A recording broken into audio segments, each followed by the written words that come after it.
Is it all right now?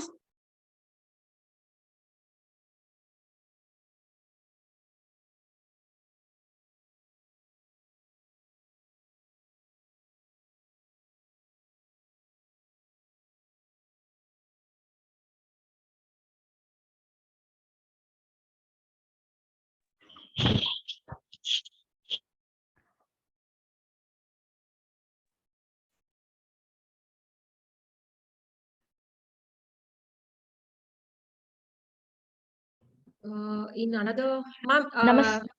Namaste, ma'am. Yeah. Good to see you, ma'am.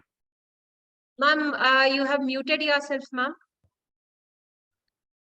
Yes, I had muted. Namaste, and very nice to see you, Dr. Nice to see Padmavati. you, ma'am. Pleasure here too, as much. Thank you, ma'am. And I think it's quite soon. Yes. We couldn't meet for long, but now we are able to meet. Even Yeah. online, but still we are seeing each other. Yes, ma'am. And I must compliment you for this program. My entire team and the conference, that ignited all this, and we are happy to carry this forward, ma'am. And we must, because if we won't, there'll be not the right people. Right. No. Good to see you all, really. Thank you. So I wait till you begin formally, right? Yes, ma'am. In another 1 minute or so, we will. No problem. No problem. It's fine.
Dharani, let us start.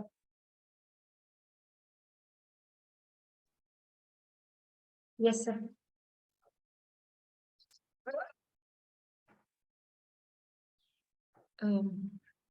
Namaste and a very warm good afternoon to all the dignitaries present here, participants, ladies and gentlemen. I feel privileged to extend a warm welcome to all of you on the inaugural ceremony for the 1-week faculty development program on enhancing quality and driving transformational changes in higher education. That's been organized by Center for Multidisciplinary Development Research, Dharwad, Gulbarga University, Kalburgi, and Center for Educational and Social Studies, Bengaluru. As you all know, the faculty development program is being held in a blended mode, both virtual and physical, from today onwards to that is going to conclude on March 11th. So let us begin the program with the blessings of Almighty with a small shloka. Vakratunda Mahakaya Suryakoti Samaprabha Nirvignam Kurume Deva Sarvakaryeshu Sarvada. Thank you. So now I request Dr. Gaurisha, Professor and Director CES, to give away the introductory and welcome address. Over to you, sir. Thank you, Dharani. So, Elrigu Namaskara. It is my pleasure and honor to welcome all of you for this 1 week faculty development program. As rightly said in the conversation by Dr. Padmavati Madam, immediately after the national conference at Dharwad by CMDR and CES, we thought of conducting a faculty development program for higher education institutions. Specifically, the CMDR is aiming to reach out to the faculty at higher education institutions in Kalyan Karnataka region. So when the proposal came from CMDR to conduct FDP or workshop in the Kalyan Karnataka region, so both CES and CMDR approached the Gulbarga University. The Honorable Vice Chancellor, Professor Dayanand Aksar sir, accepted to join as collaborator for this particular FDP and also host last 3 days at their campus. And as you all know, Center for Education and Social Studies is continuously working on implementation of NEP, conducted more than 200 programs on NEP, both awareness level and workshops on implementation level. The Center for Multidisciplinary Development Research, it is a ICSSR recognized research center funded by both ICSSR, Ministry of Education, Government of India and Government of Karnataka, is conducting lot of research programs, lot of research activities. They are carrying out many research projects in multidisciplinary areas, Panchayat Raj areas, which are very much socially, economically relevant. So with that kind of an aim, they are conducting such projects and many capacity building programs and workshops. Of course, all of you know very well about the Gulbarga University, one of the leading state university in Karnataka, which has more than 300 affiliated colleges with a lot of PG centers and departments at the university campus, offering many programs at PG level and PhD level. So these 3 institutions came together to organize this 1-day faculty development program. Specifically, the faculty members at Kalyana Karnataka region, more specifically, the colleges which are affiliated to Gulbarga University and that particular locality, I think we got very good response. We have received more than 120 applications for this particular FDP. After screening, we have given approval close to 60 applications. We have given the approval and we had given the seat for this particular FDP. It has gone through a process of selection, and now those participants who are interested and got selected, they are part of this workshop. First 3 days will be online, and from 9th onwards, it will be held physically at Gulbarga University campus. So we are at the inaugural program. So it is my honor to extend warm welcome to Professor Sushma Yadav Madam. She always is supportive for both CES and CMDR. She is the member of UGC, member of CMDR Governing Board, former Vice Chancellor of BPSB Sonipat, and she is working in the field of academic from last many number of years, contributed a lot for the quality of education in our country. And whenever we asked for any support and also asked her time to share her wisdom, she always accepted. And this is how Madam is here today to inaugurate this particular FDP through her inaugural speech. I extend a warm welcome to you, Madam, on behalf of CMDR, CES and Gulbarga University. Thank you so much. Yes. I hope I'm visible and audible both. Yes, yes, yes. Thank you. Professor. Yes. And also I welcome the Shri Vedavyas Sungun, who is the in-charge member secretary of CMDR, and all the chairman and governing board members of CMDR, and also the Honorable Vice Chancellor of Gulbarga University, Professor Dayanand Aksar. Sir is actually on traveling Oh, He's on flight and traveling to some other place. So okay. that's the reason in the morning he called me and prepared his video message. And he said, Gaurish, play this. I had given my message through a video recording. So in his absence, I extend a warm welcome to him. I extend a warm welcome to Dr. Suresh Jange, who is from Gulbarga University, the coordinator for this particular seminar. I also extend warm welcome to all the coordinators of the seminar who are working. That is Dr. Suresh Jange from Gulbarga University, Dr. S. Anbodimat from CMDR, and all the faculty colleagues at CMDR, and all the team members of CES, and all the deans and faculty members and administrators, registrar of Gulbarga University. I extend a warm welcome all of them for this particular inaugural session of the FD. And very importantly, I extend a warm welcome to all the participants who are going to be engaged in this 1 week online and offline faculty development program. So I extend hearty welcome to all the participants. Kindly make use of this opportunity. And I also extend warm welcome to all my executive council members of CES and the president, Professor M.K. Sridhar sir, and all those who have supported and now present in this particular program. And I request all the participants, please be there the entire session, all the days, both online and physically. And that is important not only for certification, there will be a lot of learning. So kindly make use of this opportunity. And sorry I missed, I also welcome all the resource persons for this particular FDP. So with this, a background note and welcoming all the gathering for this inaugural session, I hand over to Ms. Dhanani. Thanks a lot.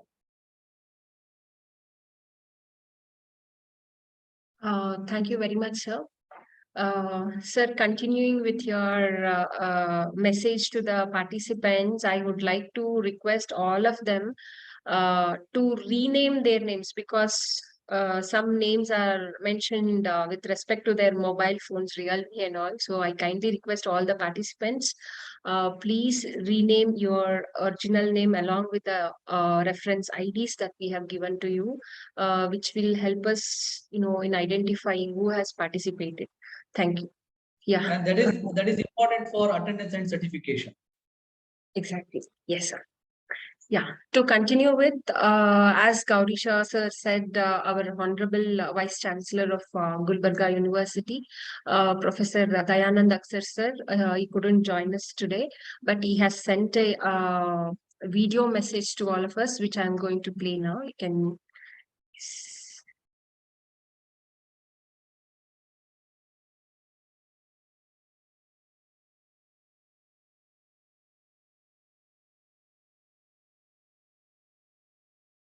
Sorry, 1 minute.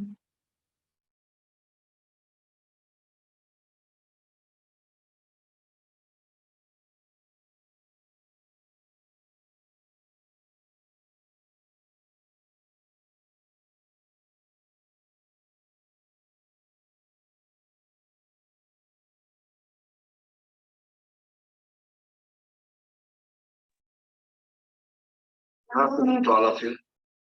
ಎಲ್ಲರಿಗೂ ಮಧ್ಯಾಹ್ನದ ನಮಸ್ಕಾರಗಳು. ನಮ್ಮೆಲ್ಲರಿಗೂ ಗೊತ್ತಿರುವ ಹಾಗೆ ಗುಲ್ಬರ್ಗ ವಿಶ್ವವಿದ್ಯಾಲಯ ಈ 1 ವಾರದ ರಾಷ್ಟ್ರೀಯ ಶಿಕ್ಷಣ ನೀತಿ ಕುರಿತು ಒಂದು ಕಾರ್ಯಾಗಾರವನ್ನ ಹಮ್ಮಿಕೊಂಡಿದೆ. ಈ ಕಾರ್ಯಾಗಾರ ಪ್ರಮುಖವಾಗಿ centre for multi disciplinary development research Harvard ಇವರು ಇದನ್ನ ಸಂಘಟಿಸ್ತಾ ಇದ್ದು, ಇದಕ್ಕೆ ವಿಶೇಷವಾಗಿ ನಾಲೆಡ್ಜ್ ಪಾರ್ಟ್ನರ್ ಆಗಿ centre for educational and social studies Bengaluru ಇವರ ಸಹಯೋಗದೊಂದಿಗೆ ಈ 1 ವಾರದ ಕಾರ್ಯಾಗಾರಕ್ಕೆ ನಾವೆಲ್ಲರೂ ಅಣಿಯಾಗಿದ್ದೇವೆ. ಬಹಳ ಮುಖ್ಯವಾಗಿ ತಮ್ಮೆಲ್ಲರಿಗೂ ಗೊತ್ತಿರುವ ಹಾಗೆ ಇಡೀ ರಾಷ್ಟ್ರದಲ್ಲಿ ರಾಷ್ಟ್ರೀಯ ಶಿಕ್ಷಣ ನೀತಿ 2020 ಕುರಿತು ಕರ್ನಾಟಕ ರಾಜ್ಯ ಮುಂಚೂಣಿಯಲ್ಲಿರುವುದನ್ನು ಬಹಳ ಸಂತೋಷದ ಸಂಗತಿ. ಈಗಾಗಲೇ 1 ವರ್ಷದ ಹಿಂದೆನೆ ಕರ್ನಾಟಕ ರಾಜ್ಯ ರಾಷ್ಟ್ರೀಯ ಶಿಕ್ಷಣ ನೀತಿ 2020 ಅನುಷ್ಠಾನಗೊಳಿಸಿದ್ದು, ಎರಡನೇ ವರ್ಷದಲ್ಲಿ ಹಲವು ಸುಧಾರಣೆಗಳೊಂದಿಗೆ, ಹಲವು ಸಲಹೆಗಳೊಂದಿಗೆ, ತಾಂತ್ರಿಕ ಅಂಶಗಳೊಂದಿಗೆ ಸುಧಾರಣೆಯನ್ನ ಕಂಡುಕೊಳ್ತಾ ಇರುವುದು ಎರಡನೆಯ ಬಹಳ ಮಹತ್ವದ ಸಂಗತಿ. My dear participants, I am extremely happy to say that National Education Policy 2020 has been implemented in Gulbarga University also, along with all public and few private universities of Karnataka state. Gulbarga University is leading not only its implementation and also improvement of the implementation of this NEP 2020 from the point of quality education. I hope all will agree with me that though implementation of NEP is the first part or the first phase of it is mostly the administration of implementation of NEP, governance of implementation of NEP, or the technical aspects of implementation of NEP. Under the enabled guidance and support from the government of Karnataka in general and the Karnataka State Higher Education Council in particular, the Gulbarga University is successful in implementing NEP 2020 since last year. But I must make a mention here that it is not only administration, it is not only governance, it is not only the technical aspects of implementation of NEP. In the true spirit, if the NEP has to meet its aspirations, that is imparting quality education with special reference to higher education, much more is required. Much more is required from the point of the improvement of the NEP 2020 in addition to its implementation. My dear friends, the major role has to be played by the teachers in implementing this NEP 2020. It is the academic modules of implementation of NEP 2020 of various courses. It is the course structure, it is the course contents, and all other disciplines that are involved in the academic modules need to be thoroughly understood by the teachers, and then looking into the course contents, how they can be taught to the students to achieve the excellence in higher education. Keeping that in mind, it has been realized and also as it has been emphasized and envisaged in the National Education Policy. Teachers play a critical role, important role. In fact, according to me, the heart of the NEP 2020 is the role of teachers. Until unless we the teachers involved with a lot of commitment and thorough understanding of the course contents and its teaching, it's difficult really to achieve the true spirit of the NEP 2020. In this regard, the Gulbarga University, in addition to having organized various workshops, seminars, interactions meetings, either on the university campus or reaching to the doors of various colleges of both Gulbarga and Bidar districts, it is a major event that is being ventured, that is the workshop, particularly in the point of faculty development program or the faculty improvement program. At this place, I must thank CMDR for joining hands with us, taking lead in organizing of this workshop, and also especially I must thank CEF, Center for Educational and Social Studies, being the knowledge partners in imparting this workshop. Especially, I must personally thank Professor Kailash Chandra Sharma, Chairman CMDR, and Sri Vedavasa Hungun, Member Secretary of CMDR, taking lead in organizing this workshop. In addition to this, let me not forget to thank personally and appreciate the role of and the motivation by Professor M.K. Sridhar, President of CES, Bengaluru, who is a key person in making this workshop very effectively. It is going to be very successful, I believe. And I'm sure that in this particular workshop, there are the teachers who are representing from the various colleges affiliated to Gulbarga University. Particularly, the representation has come from the various colleges. That is, the heads of the nodal officers of HVAC of various colleges, and also the NEP implementation coordinators or the nodal officers from the various colleges. I learned from Dr. Suresh Jenge that there is a overwhelming response by the teachers from the affiliated colleges of the Gulbarga University. But however, to make this workshop very effectively and successful, the number is restricted somewhere around 65, maximum up to 70. Anyway, if need, based on the demand, this will be extended in the next phase also, or in the second phase too. I request all these teachers, please be very serious and committed with your involvement in understanding how exactly and effectively the NEP can be implemented by way of teaching and imparting the knowledge to the students. I hope, my dear teachers, you know that the academic module contains, irrespective of the courses, it contains 4 courses, that is 4 disciplinary courses, and also it has got open elective courses, it has also got skill-based courses, it has also got value-based courses. So it is not just these words which makes all the difference.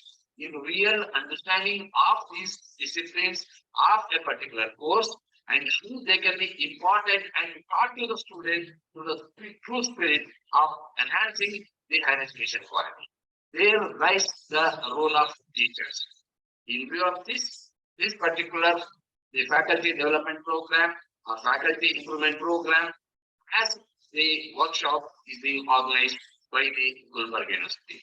I hope this workshop is totally spread over for 6 days. And for the first 3 days, it's going to be online mode, 2 hours every day. And then followed by, it is another 3 days where the 4th and the 5th day is going to be a thorough workshop. And the last day, that's the 6th day, is something like a conference with all the experts on this particular issue. I'm very happy to bring before you that the inaugural address is going to be presented by Professor Sushma Yadavji, member University Grants Commission, who is an expert in the field of the implementation of NEP 2020 in imparting the quality education. And Professor from Chanakya University, Dr. Vaira Reddy also is another key person, in addition to Dr. Rajan Kumar Joshi, a senior consultant from CES. I hope their important issues would be realized, would be understood, and would be inculcated by all the teachers in really achieving the true spirit of implementation of NEP 2020. I wish this workshop a very success, and I'm physically not available as a part of this inauguration of this program in order of my other 3 occupations at Bangalore. With these few words, let me thank once again the knowledge partner, CES Bengaluru, and the key organizer of this workshop faculty development program, that is CMDR. And once again, I wish this event a grand success. Thank you one and all. Namaskar. Let us thank our Honorable Vice Chancellor in his absence. To continue with, today we have with us Professor Sushma Yadav, member UGC and former VC, Bhagat Phul Singh Mahila Vishwavidyalaya, Sonipat, Haryana. She is a member of Press Council of India and member of University Grants Commission. Prior to this, she was Pro Vice Chancellor of Indira Gandhi National Open University in New Delhi. She has had an illustrious academic career of over 38 years. She has authored or edited more than 12 books till now. A topper of Delhi University, She has published several research papers in national and international journals of repute. In 2019, Professor Sushma Yadav was awarded the Pride of the Nation Excellence Award and the Woman of the Year Award. A hearty welcome to you, ma'am. I kindly request you to give away the inaugural address now. Over to you, ma'am. Thank you. And I must address the chairpersons and heads of the 3 institutions who have come together for this wonderful training program, or I would say rather faculty development program, not training in fact, but faculty development program. The Gulbarga University, Kalaburgi, whose Honorable Vice Chancellor, Professor Asghar, just addressed us online from a distance again. It doesn't matter whether it was recorded or not recorded because it's online, and he was there online. The chairperson of Center for Multidisciplinary Development Research and the member secretary in charge here with Vyas Hungurji. Professor Kailash Chandra Sharma is the chairperson. I am addressing Professor Sridhar in absentia because he heads the CES, which is a real great think tank of the time and is spearheading work on the national education policy. Dr. Gaurish, the director of CES, and he has just introduced the program also. I can see Dr. Padmavati's name. I won't address all the, and Dr. Suresh Jange, who is coordinating the course from the side of the university.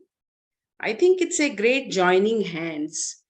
And the NEP, in fact, envisions the clustering and coming together of minds as well as institutions. So you are, in fact, representing the spirit in this act also, where you come together, a university, an institution as a knowledge partner. So there are different roles, but you're there. And I must address all the professors of the, or the faculty members of the 3 institutions, the university and the CES and the CMDR, and the resource persons who are here because they are from CES also, and the participating faculty colleagues, because they are the key persons in taking away the message and maybe also giving us insights into what is required to execute and implement the national education policy, which will be completing its 3 years in July this year. So it's almost 2 and at least quarter of a year which has passed, and we are all working. It's pleasant to note that Karnataka is going ahead or marching ahead in implementing the NEP. Of course, it originated from there in many ways. It was the NAC room, conference room. The brains come from there. So they have really a special attachment also and a special role also in looking at the implementation part or making it sure that it gets really implemented. My compliments to you all once again. And I can see the topics which will be covered, but I'll come to that later. After all, what does NEP envision? NEP wants us to forget and do away with the foundations that we were really working on till now, the foundations of education which were laid by the British colonial rulers and even rulers before that. Although I would say that the Mughals did not do much with the education, and the British came to really put an impact on the minds and brains and thinking and culture and education of the Indian society. They were enamored by the legacy of culture which India had. And they were also enamored by the intent and possibility of survival of this great civilization after so many years of foreign aggressions. So they studied it and they found that the culture and the civilizational ethos which come out of its educational system and interaction between the society and the state has given the society the strength to survive all kinds of pressures and threats. So they wanted to change this because any colonial ruler tries to do that, break the strength of the society. And naturally, when Macaulay came and saw the strength of the society and said, now we want to make Indians who will be only by color Indians, but by thinking, by mind, they will be Europeans or British. He did hint at a very deep rooted change, and the English education started doing that. For almost like 200 years, we started thinking that we do not have anything of our own. Whatever the British gave is a great gift, and the Europeans and the British and the Americans only have a mastery over knowledge, be it science, be it literature, be it engineering, be it technology, whichever it is. And the Britishers or the colonizers usually tell their colonies that we have come to civilize you. We've come to civilize you because you are not civilized. And the colonial societies which were colonized start believing that. So this national education policy wishes to break that kind of mindset, because that is the last vestige, which a colonial society must do away with. And India as a nation has great past to look back. So national education policy wants to revive that self-pride. I won't say arrogance, but that self-pride which our society is bound to have once it does away with the mental yoke which was put by the British education system or by the British colonial rulers. So NEP 2020, as it is very fondly known by most of us, basically is trying to establish a knowledge system which is linked with the context of Indian society, the context of Indian living, the context of Indian youth, the context of our own thinking processes, and therefore wants to promote innovations which will not come till we believe in ourselves. And therefore, it wishes to give you an opportunity to believe in yourself, to have pride in yourself, and to start with your own understanding of the universe, because universe had been understood by us much earlier than the British or Europeans or the Americans, all America, I would say, South, North, etc., had come to know. And if you look at the literature, if you look at the various discoveries that we made before, you'll be able to understand this. NEP 2020 wishes to promote this. I'm sure you will discuss this because there is a session on Indian knowledge system. I can look at that. So the NEP 2020, in fact, puts a vision before you. And that vision is to, of course, enhance gross enrollment ratio, enhance access to higher education and all kinds of education, promote a multidisciplinary and a holistic education across the disciplines. And there should be no silos like we have now: engineering, pure sciences, social sciences, arts, humanities, management, etc. When we put them all together, then we in fact are able to ensure the integrity and unity of all knowledge. And that's what NEP 2020 envisions for us. It also wishes to put emphasis on conceptual understanding, which we were lacking till now, or which we were not in fact allowed to do, because all theoretical information, all theoretical concepts and theories we found will be coming from the West, and we will take them, like the exclusion inclusion was the latest, and we'll start working on them. So it wishes our own minds to work on concepts, because India as a spiritual civilization has much to do with concepts. And basically spirit and concept go together. So if you are spiritual, you surely look at theories and concepts and abstract knowledge much better than others. And the NEP 2020 wishes to invoke that spirit in the teachers of our universities and colleges. I'm sure you'll take it back with you. And besides conceptual understanding, a creativity or creative way of looking at them, a critical thinking, critical way of looking what exists. Because our civilization or our knowledge system is based on neti. No, this is not. This is not. So if this is not, what is right? And if you stop questioning, then it really becomes difficult to move further towards new vistas of knowledge. So creativity and critical thinking, why does it want to promote that? To encourage logical decision making and also to encourage innovative way of thinking and innovations in the end. And for this, there is something very important in the NEP 2020, and that is promoting regional languages, local languages, besides the national languages, in teaching and learning. I'm sure you'll understand. When Professor Asgar started, he started in his own language. And I'm sure you all must have felt much better. I wish I could speak Kannada. And I could, all languages of learning reach your mind, but your own mother tongue, your own language reaches your heart also.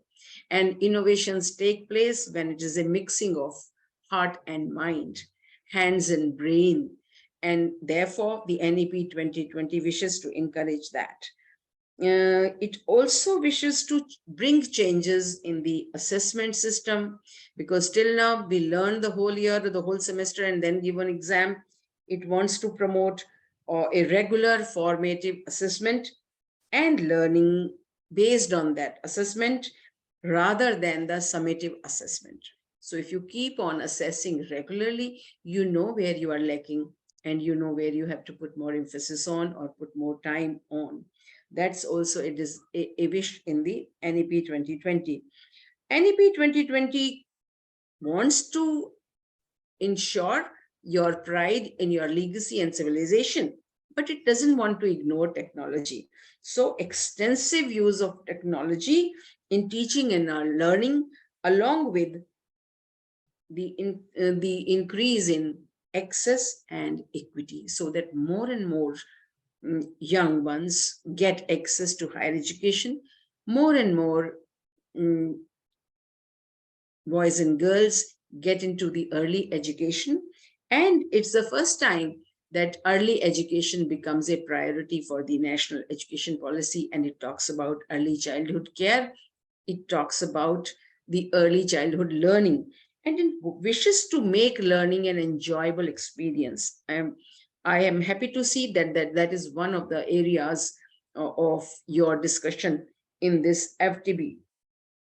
Besides, it also wishes, and that's also in fact attached with its emphasis on making learning an enjoyable exercise, so that the students do not wish to avoid classes. The students would love to come to classes. That's what is the vision of this NEP 2020, be it the school education, be it the early childhood education, or be it the higher education. And how does that happen? It can happen only when the classes are a pleasure to attend to. The classes are focused on the learner. The classes try to find the best in the learner, not the worst or the weakest point in the learner. So the positive way of looking at it is, I can remember one of our senior vice chancellors saying that when I go to the university, go around the university, people think that I've come to see who is not there or who is not coming. But he says that I don't go there to see those. I only go to see those who are there, so that I know who are working, and so that they can be associated with decision making and more better functioning and better decision making of the university or the institution.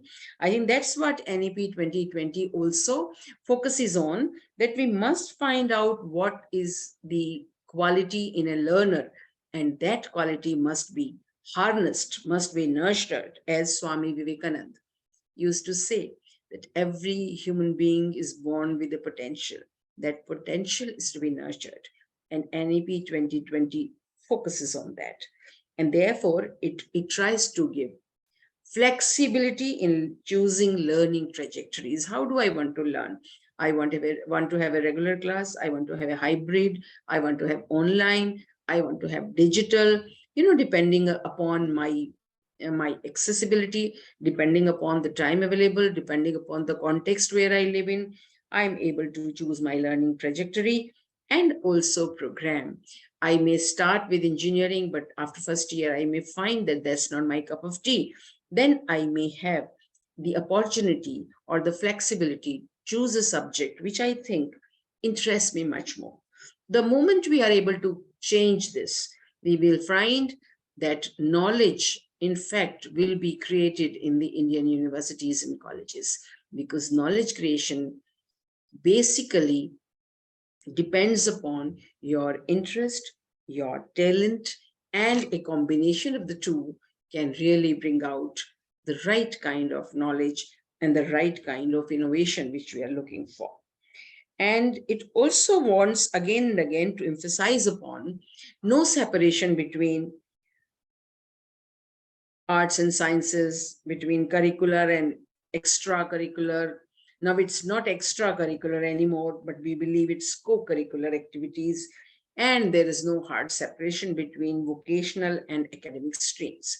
Because by making these distinctions, we divided the knowledge, and that way the knowledge can never be comprehensive and complete. And therefore, the NEP 2020 really focuses upon that. It also wishes to integrate higher education with vocational education so that there is no separation between the vocational and higher education, or knowledge-based education and skill-based education. And both must go together, and depending on a person's capability, interest, talent, and desire, a student or a learner can be offered the same. And with this, it also wants to inculcate nice human qualities in the learners. It also wishes to inculcate ethics in the learner, and it also wishes to combine them all in making the learner or the student or a passed out learner from any of the institutions a better human being and a very responsible global citizen. We are not closing our boundaries. We are opening those boundaries with better human beings, because it's only our culture which says, I am Nijaha Paroveti, Ganana Laghuchetasam. Only those people say it's mine and it's yours who have a very small heart. Udar Charitanam tu Vasudhaiv Kutumbakam. For those who have a large heart, entire universe, entire globe is their home. And India thought about this centuries back. That is the modernity of our tradition. And NEP 2020 wishes to bring this out. Now, how can we achieve, or how can we really bring out these missions or these aspects of NEP 2020 or the vision of NEP 2020? It's a transformational vision. And that's why I'm happy that you have put your topic as enhancing quality and driving transformational changes in higher education. Because without that, in fact, enhancing quality is also not possible. And without enhancing quality, we cannot transform the educational scenario, which is required to be done under the NEP 2020. Therefore, I'm happy to see that you have tried to highlight as key topics of this FDP as learner-centered pedagogy and assessment. In higher education, we have such huge classes till now, that it's very difficult to promote this. And teachers have been sharing it with me in many of the FDPs where I asked them, and they said, ma'am, if we have 200 students, how do we do that? So I think transformation is required where we can have smaller classes, or where we find mechanisms. You will discuss among yourselves and find out how do we do this, because there are slow learners, there are advanced learners, but this is a broad classification. The learners may have different kinds of talents also, which in university system we hardly have time. We deliver a lecture, go give them assignment, check the assignment, or then take the exam. Then they go into co-curricular, or what we call till now extracurricular activities. But I think they are also equally a part of the system. If we have experiential learning, if we have other pedagogies involved, then maybe we can find ways and means to have the learner-centered pedagogy also, and assessment mechanism also. Because assessment mechanism also, if it is on learner-centered, that will give you a much better assessment of a learner, of a student, and also make you understand. You will come to know the learner in a much better way and give him future learning in the direction where he or she can work better. So the aim of education should not only be to classify the students in good or bad, in pass and fail, but it should be to find out where they are good, because every human being is good in one or the other thing. So the NEP 2020 doesn't want to right away the learners as pass or fail, but wants to know what they can do better, and the learning must be focused on that. So when you say learner-centered pedagogy and assessment, I think the idea behind this is that, and I'm sure you will have a session on this, and I'm sure after discussion, you will carry away, or you will take away a much better understanding of how to implement this expectation of NEP 2020 in the given scenario. Of course, the scenario will also change with time. We've been giving you regulations after regulations. I understand there are too many, but transformations don't come without such changes. So I request you all, rather I exhort you all to be with us and to take these regulations in the right spirit. Holistic and multidisciplinary education, I've already talked about. I'm sure you will discuss this, because, a scientific mind is a scientific mind. A human mind is a humane mind, and both are required. If they were not required, we wouldn't have had, corrupt professionals in India. So if an engineer is bad, it spoils lots of things.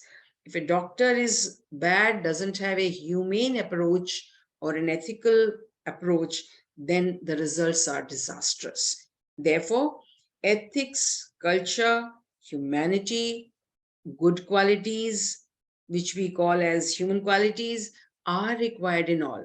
And similarly, a logical mind, a mechanical approach, a scientific mind is required by all, because then we make our arts, humanities, and social sciences also much finer and much nuanced. And I'm sure new theories and new concepts will also emerge out of them. Outcome-based education, till now I'm sure you have a session on that also. We've had a chance to look at a number of institutions, SSRs, and their projection about outcome-based education as part of NAC. And we find we do not really understand. It's a very new addition. We earlier had outcome-based budget. Now we are also having outcome-based learning or outcome-based education. It requires you to understand, in fact, what you are trying to do with the education. What does your lesson, what does your session, what does your semester, what does your curriculum want, in fact, to achieve? What does it want to give to learners? What does it want the learners to take away? And I think this is a new phenomenon which we are thinking about. And teachers must understand and discuss this. When you will listen to the expert here and you will discuss amongst yourself, you all are experts in your own ways. It's just by chance that somebody is coming as an expert to you, but it is experiential learning. In all these FDPs are basically experiential learning. So please do not shy away to share your experience, and do not also shy away from raising queries, from sharing your curiosity, from asking questions, because that means you are involved with it. And outcome must be must be linked with what is expected to be learned, what is expected to be given away. Our Honorable Prime Minister usually used to say when he started in his first inning that a person comes to me and I ask him, what can you do? He says, I've done BA. Then I ask the person, what can you do? He says, I've done MA. But that is not the thing. What can you do? What can be done by a BA and by an MA must be very clearly known to them and their teachers. That's what outcome basically is. Because if there is a BA honors, or if there is a BA general with humanities and you can't write one correct script of paper, I'm sure there's something basically wrong. So languages also need to be strengthened and refined, because they are your way to the world. What you write, what you speak, the way you write, in fact, gives your mind to them so that others can understand you. And therefore, outcomes must be clearly understood and clearly defined. I wish this FDP is able to do that, which can be shared with others also. And I would say, Dr. Gaurish, and all those who are associated with FDP, this FDP, Dr. Jange also, please share what you in fact do in your outcomes or outcome-based education session, because if it is good, it may become something to be replicated in other FDPs also, which are going on around. You will be talking about research and innovation. It's usually said that research in India has been a weak point. I won't say that we should all believe it, but yes, somewhere we are lacking. And that's why innovations also don't really come out or are not really easily available. So if it is a question of infrastructure, sure, infrastructure should be given. But if it is a question of understanding your outcome, if it is a question of understanding your methodology, if it is a question of understanding what really you want to do with the research, then I'm sure it requires much better understanding, and you must discuss that. Because after all, what is research? Research is when you research what all is there for you to find a solution to a problem, or to find a new concept or a new theory which is required, and why it is required should also be clear. It's not only done just for the sake of research that I have to do PhD, so I'm doing PhD. No. I don't think your 5 years or 3 years of the best years of your life should be whiled away just like that. You must be able to bring out something new or add to the creation, because knowledge creation is basically the work of universities and colleges, and therefore your research must contribute to that. What should be your topics of research? What should be your approach to those topics or the subject? What should be the context of your research? And then what should be the methodology? Because that's very, very important. What should be your research questions? What should be your literature survey or literature review? And what should be your hypothesis or research questions? How you formulate them? I think they all need to be re-looked upon completely in a transformational way. And therefore, I really wish that you are able to raise your questions which are there in your mind and give way to your curiosities also. And if a mind is not curious, I'm sure the mind is not involved. So please be there in the sessions and find out how you can innovate in the field that you are working in fact. And researches and innovations are much better when we collaborate. I find a very interesting topic, collaborate or collapse. I think the education system was almost on the verge of collapsing because we were not collaborating as much. So collaborations in disciplines, collaborations among institutions, collaborations among various actors in the society, be it the state, society, and the educational systems, and the cultural institutions, and the societal associations, etc. All that is important. So to create a new knowledge, create a new knowledge system, collaborations will always result in much, much better results or products. As they say, everything is not a product, but we do bring out the new approaches or new dimensions of the existing reality, or a new way of looking at reality. And you may also discover at times a new reality completely. That is how the knowledge system has been built till now. So integration of Indian knowledge system.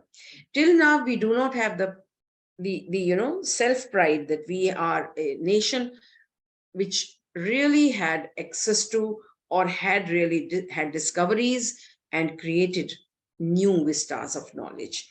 We usually think it all comes from the West because West made us believe so. I think that myth is to be broken. And all our knowledge, which has till now been dealt as a myth, that myth also must be broken. And we must bring out the Indian knowledge system, or the Indian knowledge which is inherent in our various disciplines, books, literature, and it is available in arts, it's available in humanities, it's available in social sciences, it's available in engineering, it's available in pure sciences, it's available in all branches of sciences. Hindu chemistry, if you can really discuss that book among these participants, I'm sure that will be an eye-opener. Hindu polity, if there are social sciences and humanities, please try to understand how we were governing those large republics and those large empires, how we were running an economy which was at that time a real golden sparrow, as they Sone ki Chidiya. We don't call it just like that. It had a real strong economy, and that's why it was attracting all the foreign traders and even foreign leader players or aggressors. We must be able to bring that out and dig it out and understand it in the present context, and build our present knowledge system in the present context. But a path which has already been treaded upon is always safer to tread. Of course, tread the other paths, but the knowledge which already exists must be respected and must be built upon, not cover that and then you try to rediscover the same, because that's a wastage of energy and time. So I wish you find Indian knowledge system which is available in our literature, in various fields. And I think knowledge of Sanskrit is very important for that. And all your native languages, here Kannada, Telugu, Tamil, Malayalam, in the northern side, we have Hindi, we have Bhojpuri, we have Maithili, we have Pahari, we have Dogri, lots of languages, and they all have a great store of wisdom in themselves, which must be really culled out by the coming generations, and we must make them capable of that. That's what NEP 2020 expects from the teachers. Role of faculty, as I think Dr. Gaurish said, and that it is central. I think Professor Asgar also said that this is central, and NEP 2020 really puts them at a center stage. And that's why they say that the faculty is the most important, or the teacher is the most important part of this NEP 2020, because they have to carry the mandate. They have to understand the vision. They have to build a mission on that. And they only can carry it to the young minds in the right way, in the right direction, in the right context, in the right perspective also. So as faculty members, all of you become the key figure in this transformational exercise which NEP 2020 wishes to bring out. And for that, you must have a good leadership. So a good leader is one who can carry everyone with you. And I'm sure the leaders come out of the teachers. So the faculty members who are part of this exercise and who will carry the message to their own peer group are the future academic leaders. And as academic leaders, they must understand what is expected of them. What is expected of a leader, that you provide the environment, you provide the setting, you provide the infrastructure, you provide the inspiration, and you provide an ambience to the students, to the learners, and the teachers both, so that they can carry this exercise of knowledge creation further. And for that, every institution must develop an institutional development plan. What would be their mission? What would be their vision? What would be the outcomes which they expect from the entire exercise which they are going through?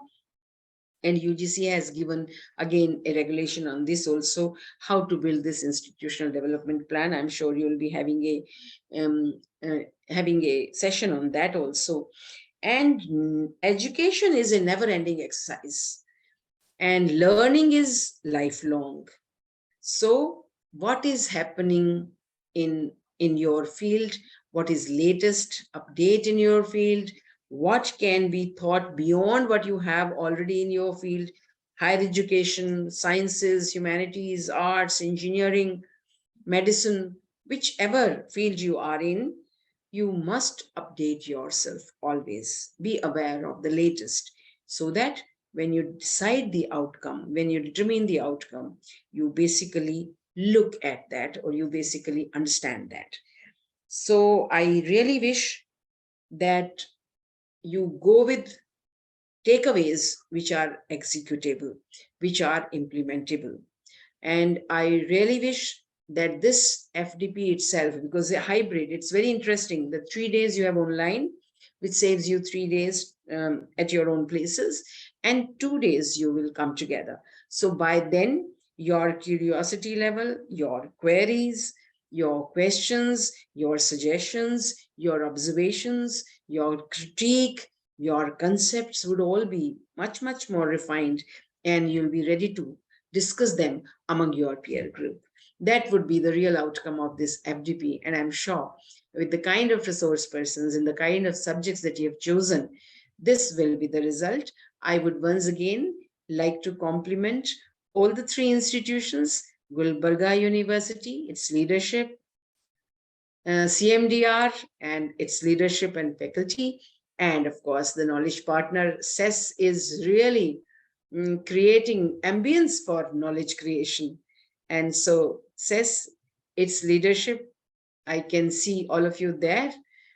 I really wish that you take these faculty colleagues along, put them in a mold where they don't sit quiet, but they would like to share what they have, and you make the best of what they bring on the plate, because they are bringing years of understanding of the system, years of their own insights into the system, and also years of taking it higher, or making it better, or refining it. And the result of FDP must be shared with all.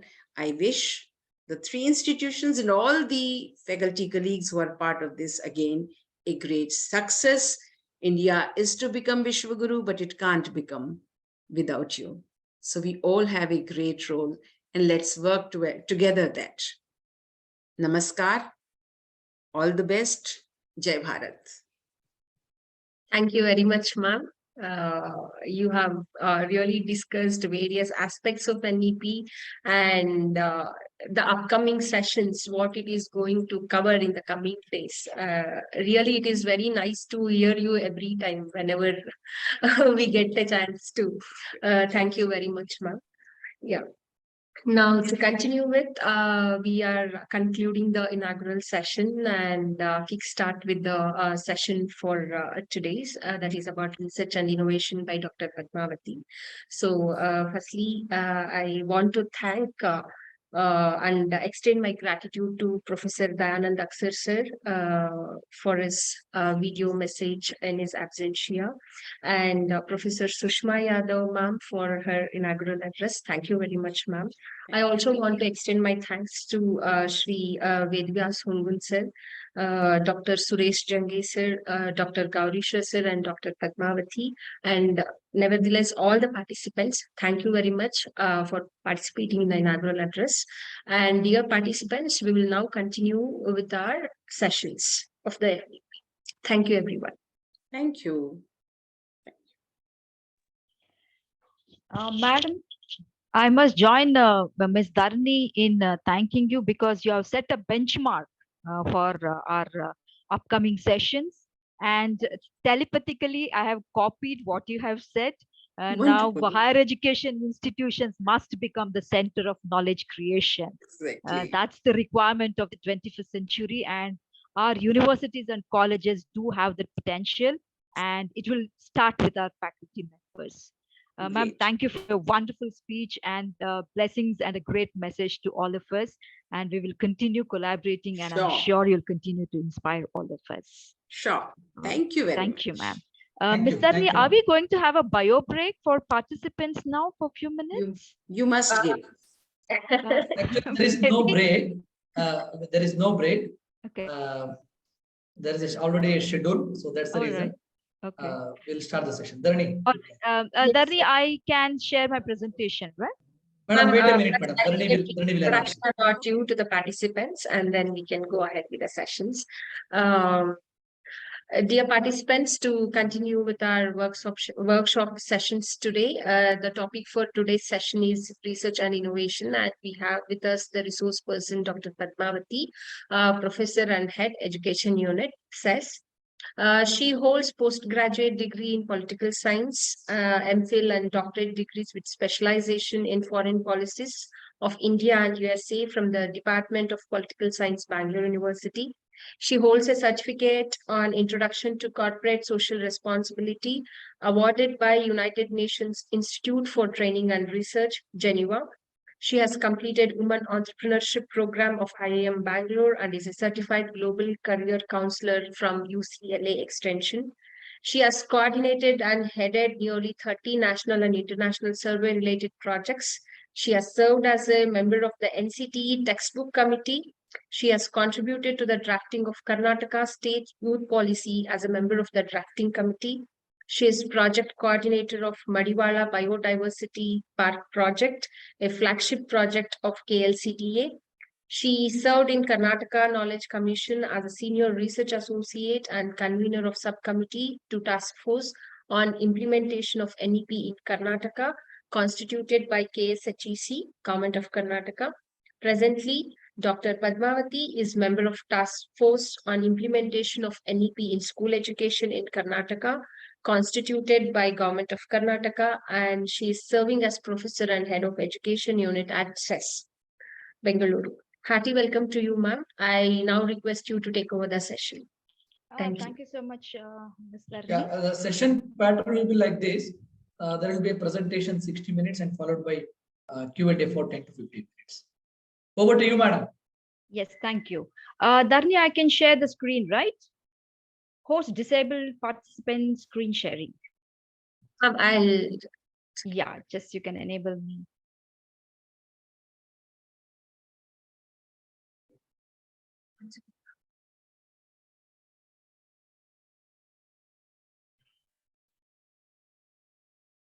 Ma'am, I think you can present it, ma'am. Can you please check? It says host disabled participant screen sharing. Even though I have logged in from the panelist link.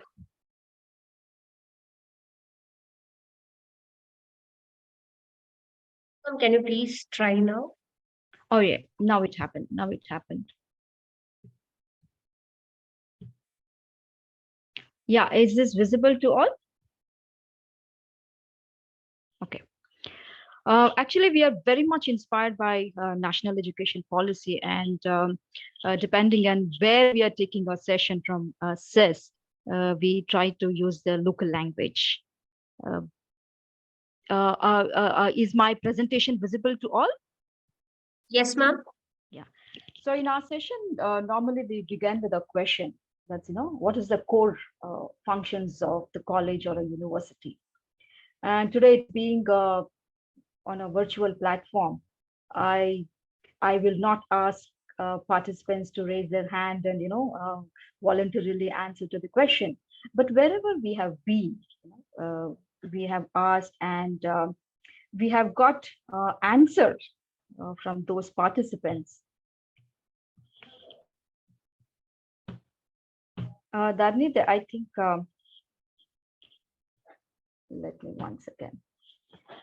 Yes, ma'am. So you can, there was a system was hanging, presentation was hanging. Now I was able to manage that. So whenever we put across this question, faculty members, list out these as their core functions of the college, like, imparting knowledge and skills to students, providing employment opportunity, support to any sort of support that students need, support for sports, and we don't take donation, that they consider as an important function of the college, and they provide quality education, promote extracurricular activities, and through their education, they're helping society, and they are creating students as good citizens, and most importantly, compliance to NAC and UGC and other regulatory agencies, and outreach programs. And they also impart life skills programs and engage students in NSS activities. So mostly these are the questions, these are the answers, that comes up when we throw the question, what are the functions of your college? But however, when we ask what role as a faculty you play in your college or in your university, a large number of faculty members say we do the teaching, we coordinate, and we help in administration, and we help students in extracurricular activities. We help students in outreach or placement. These are the roles that our faculty members also have assumed for themselves, apart from the classroom teaching. But when we look at the role of higher education institution, the real role that a higher education institution must be playing, in India and across the globe, is core function, we call as a core function of a higher education institution, is knowledge creation, knowledge dissemination, and knowledge application. In fact, all over the world, since a couple of decades, all higher education institutions have been repositioned themselves to be the centers of knowledge creation. And I'm sure all of you know that now we are living in our knowledge society and knowledge economy. The entire economy is based on the knowledge. There was an age when agriculture was predominant, then we had an industrial age. Now we are in a knowledge age where knowledge is the tool to fuel and ignite the entire economy. And higher education institutions all over the world have been repositioned as the centers of knowledge creation. None of us undermine the importance of universities, as Sushma Madam was also mentioning. Our universities must not limit to just giving away the knowledge or skills to our students. They must empower and enable knowledge creation. And that to happen, it must start with the faculty members, and we should have such a ecosystem, which will support entire institution as well as the student community to engage in knowledge creation, knowledge dissemination, and knowledge application. And these are considered as the pillars of research and innovation. Unless our higher education institution, in which most importantly the faculty members must involve in knowledge creation, so that they become the supporters of research and innovation as envisioned in National Education Policy 2020. We know the importance of research and innovation, but however, when we look at the ecosystem, Indian ecosystem of research and innovation, in fact, Madam mentioned that we spend very little money. But in one of the conference, Professor Vijay Rao was mentioning, for the amount of money that we are spending on research and innovation, the kind of output we are giving, it's remarkable. However, we will not get into calculating the input and the output. But when we look at overall spending on research and innovation, India's investment is very, very meager. Even a country like South Korea is spending 4.2% of its GDP. There are many countries, including Israel, which is spending above 4%. But India's investment on research and innovation has been just around 0.69%. And NEP is proposing that we must increase the spending on education to 6% of a GDP. And in case that happens, sure, we will be getting a great amount of fund for research and innovation among higher education institutions. So when we look at the number of research per lakh population, even on that criteria, India is not doing too very well. We should also take note that India has probably already crossed the population target. Maybe we are the largest populated country in the world. And more importantly, India has already entered into demographic dividend. We are going to have a largest, youngest population in the world, and our educational institution, especially the tertiary education institutions, must be prepared to tap that talent. But what is the current situation? If you look at this figure, per 1 lakh population, we have 25 people engaged in research, whereas in Israel it is 825. In Brazil, which is comparatively less advanced in terms of tertiary education, has 88 people engaged in research, and South Africa has 52. So we need to have a specific intervention to ensure that a large number of our students get in. And to do that, even our faculty members must upskill themselves to ensure they sustain the research bent of mind. In spite of me knowing the importance of research and innovation for the country, and especially for higher education institutions, how does the overall ecosystem looks like? There are 6 central agencies, which are DRDO, DOS, Department of Atomic Energy, DSER, DST, and ICER. These are the top central agencies which are spending somewhere around 62% of expenditure on research. And when you look at these departments or agencies, you can definitely make out they are spending predominantly on non-humanities subject. So their spending is mostly on science and technology. Very little spending is happening as of now on social science, humanities, and management. The subject other than STEM, that is science, technology, engineering, mathematics discipline, is very, very less in India. The NEP talks about multidisciplinary education and research, and going forward, we are expecting a lot of transdisciplinary research happening in the country. But however, we need to do away with the major tilt that is there in the current system of funding.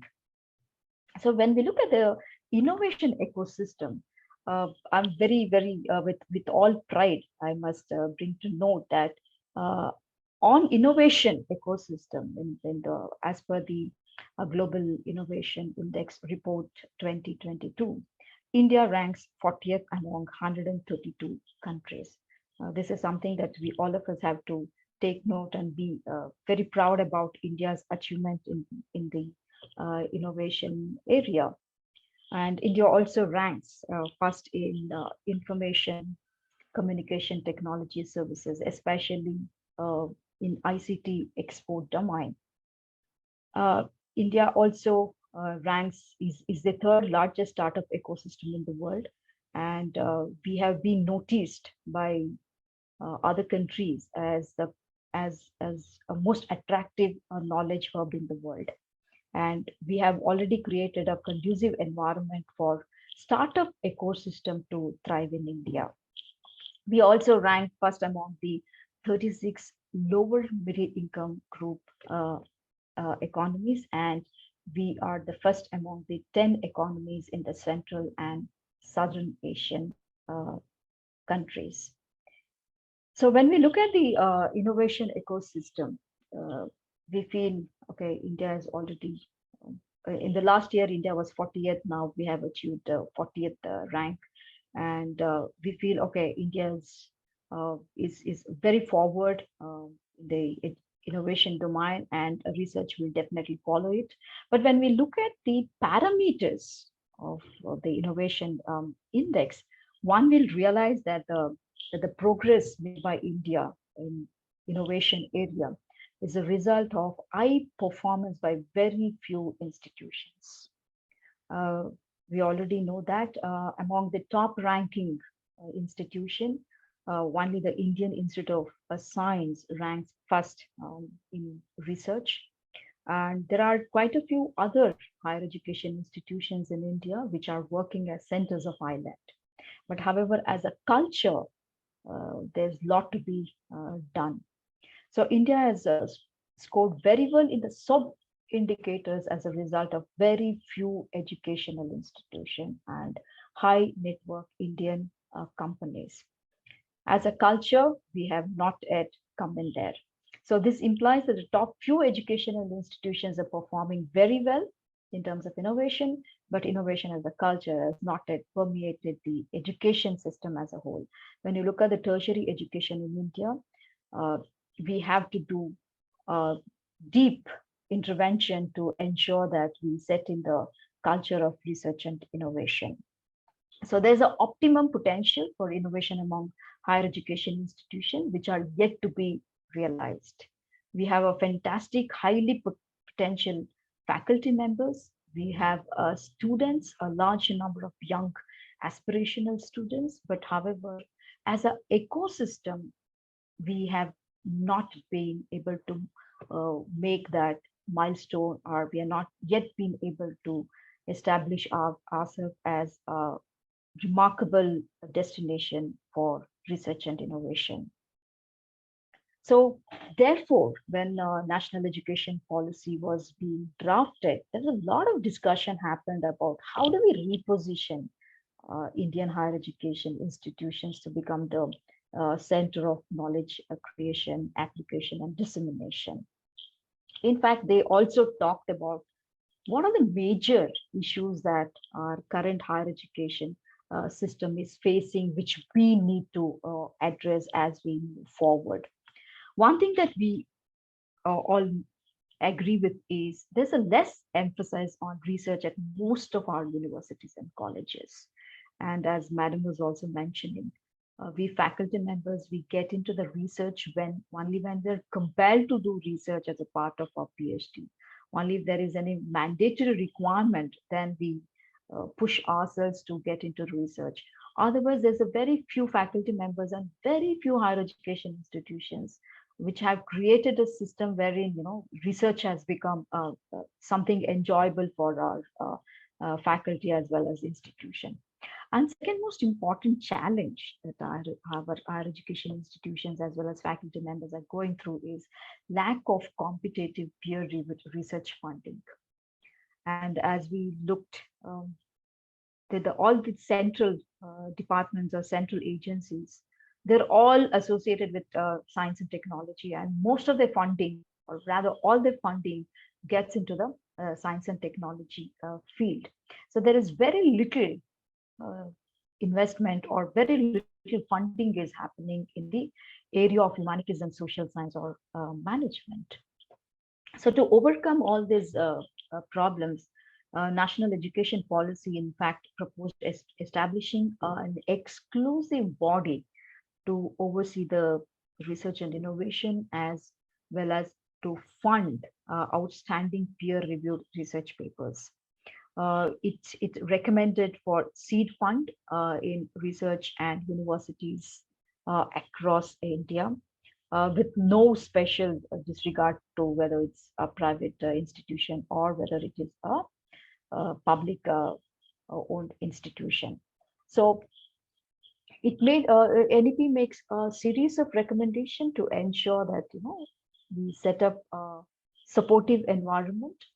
A comprehensive approach was adopted to transform the quality as well as quantity of research that's happening in India. To focus on higher education, the policy in fact recommends bringing a lot of changes even at the school level. We often have this complaint that when we get to students in tertiary education, we say these students are really not prepared. Now the NEP says that research and innovation must be taught at the undergraduate level. So it becomes very essential that the students have some amount of exposure to research, and they also pick up that research or scientific temper as they are going through their secondary education. Therefore, a lot of changes, especially at the pedagogical level, will be introduced at the school level as such. So there will be pedagogy which will focus on play and discovery based style of learning, with emphasis on scientific method and critical thinking and problem solving thinking, which are considered to be very, very important for developing the research bent of mind. So promoting research in universities is going to be the most important recommendation of NEP. Inclusion of research and internship in the undergraduate curriculum as part of UGC guidelines. The UGC already proposes universities and colleges to work on their undergraduate curriculum to ensure that research is integrated in the UG curriculum. They also propose for faculty career management systems that is going to give due weightage for faculty members who engage in research. And more importantly, talks about governance and regulatory changes, which is going to be very encouraging to set up an environment of research and innovation among all higher education institutions. So going by the recommendation of NEP, the central government has already established a National Research Foundation with the aim to catalyze quality research in our country. So the overarching goal of the National Research Foundation is to enable a culture of research among our higher education institutions. So when we look at the entire recommendation of research and innovation, the recommendation will be implemented at 3 levels. How do we build this ecosystem that NEP talks about or NEP recommends? That can happen at 3 levels. One, at the macro level, there are certain things that the government will come up with, like, for example, funding or setting up of NRF on major guidelines, which will support the higher education institutions to come up with research integrated curriculum or faculty development program. So upskilling of faculty as well as students. Those guidelines and framework will be done by the government, including the funding. There are a lot of changes that institutions, the higher education institutions themselves have to initiate, colleges and university. So how do they take into account the faculty members who are actually doing PhD? Can they provide a sabbatical? Can they provide development programs, faculty development programs, or capacity building programs for faculty members to upskill their research skills? These are the things that institution can think of. And apart from that, we as a faculty members, what should I be doing to bring in the research culture within me, and how can I support my institution and a larger higher education ecosystem to build and sustain this culture of research and innovation. So this happens at the three level. However, we can only influence to certain level at the macro level, but when it comes to the institution level and faculty level, I'm sure each one of you can deeply engage and involve in transferring our higher education institution to centers of knowledge creation, which in turn triggers research and innovation. So how do we go about it? At the macro level, let me give you a quick overview of what is happening at the national level, so that for the institution and faculty members can take note of the changes that's happening, as well as they can also benefit from the changes that's happening at the central level. In 2021-22 budget, the central government, in fact, announced 50,000 crore budget over 5 years to ensure that the overall research ecosystem of country is strengthened, with focus on identified national priority thrust areas. In fact, this fund has already been utilized. NRF now is a reality. In fact, a year ago, NRF, when started functioning, it had invited stakeholders' opinion to structure, how it needs to be structured. So now NRF has started working. It is getting funds from central government, and universities and colleges will definitely get benefits from this. And apart from this, a major change that we are going to witness now is the establishment of research and development cell in higher education institutions. This is basically to catalyze and set up multidisciplinary, transdisciplinary, and transnational research culture as mandated in NEP. This was done by UGC. UGC has already released this guideline, and it is available. It is on the public domain and available to all the institutions and faculty members. And it is very finely outlines, how institutions and faculty members can upskill themselves. It talks about how institutions can start setting up this research and development cell, and how faculty members can benefit the existence of a cell to further their own research and the research of the college and the university as a whole. So the vision of these cells, so research and development cells as proposed in NEP, is to put in place a robust mechanism for developing and strengthening the research ecosystem within higher education institution, which is aligned with the provisions of NEP 2020. So basically it's looking at setting up, establishing a robust mechanism. This in the long run will enable setting up a culture of research among our higher education institutions, leading to a culture of research in the country. So the mission of these cells will be to create a conducive environment for enhanced research productivity, and it will also encourage collaboration across industries, government, community-based organizations, and agencies at the local, national, and international level. In fact, NRF, as well as the cells which will be set up in respective colleges and universities, will act as a platform to bring in different stakeholders of research and innovation. It connects the researchers with those stakeholders who would probably benefit from our own research, faculty research or institutional research, which will in a way open up for more funding and more collaboration. I'm sure all of you agree this. In the current system, we don't have this transparency of networking with different stakeholders. Therefore, setting up the cell in the institution and connecting with the NRF and at the national level to know what is happening becomes very, very critical to promote research. So it's going to facilitate greater access to research through mobilization of resources and funding.